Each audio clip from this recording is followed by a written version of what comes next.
9 veneziani a Palazzo Ferrofini, nessun cittadino del capoluogo lagunare, 8 new entry, una sola riconferma. Pur non ancora definitivo il conteggio finale appeso all'esito dello scrutinio di un seggio di San Martino di Luperi nel Padovano, si delineano i volti di chi siederà in Consiglio regionale. Unica riconferma il democratico Bruno Pigozzo, a suo fianco nelle file del PD una tra le consigliere più votate, Francesca Zottis. Sempre per la minoranza ce l'ha fatta Franco Ferrari, presidente del Campo Nogara Calcio per la lista Moretti, in consiglio anche Massimo Mancin, medico di area popolare. È veneziana anche il consigliere più giovane, la grillina Erika Bollettin, 26 anni. Nomi nuovi in maggioranza: Francesco Calzavara, Fabio Barbisani, Ilaria Padoan. Nuovo anche il leghista Gianluca Forcolin. Quest'ultimo, il più votato della provincia lagunare, potrebbe a ben diritto reclamare un posto nella stanza dei bottoni per rappresentare proprio Venezia, che altrimenti resterebbe a secco per la prima volta in giunta. Le deleghe di giunta le dà Luca Zaia, le dà il Presidente. Io sono un soldatino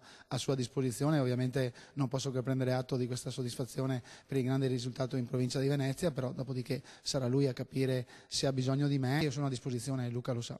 Forcolin in regione andrà a rinserrare le fila dei sindaci eletti. Attuale primo cittadino di Musile di Piave, per lui si prepara l'addio al comune. Avremmo bisogno di qualche rimpasto, di qualche aiutino, chiamiamolo così, di gente per bene che ama il territorio, ma ho una grande giunta, ho un vice sindaco che continuerà alla grande, quindi io spero che con l'aiuto anche mio dalla regione o la supervisione che potremo avere, comunque Musile non cambierà rotta.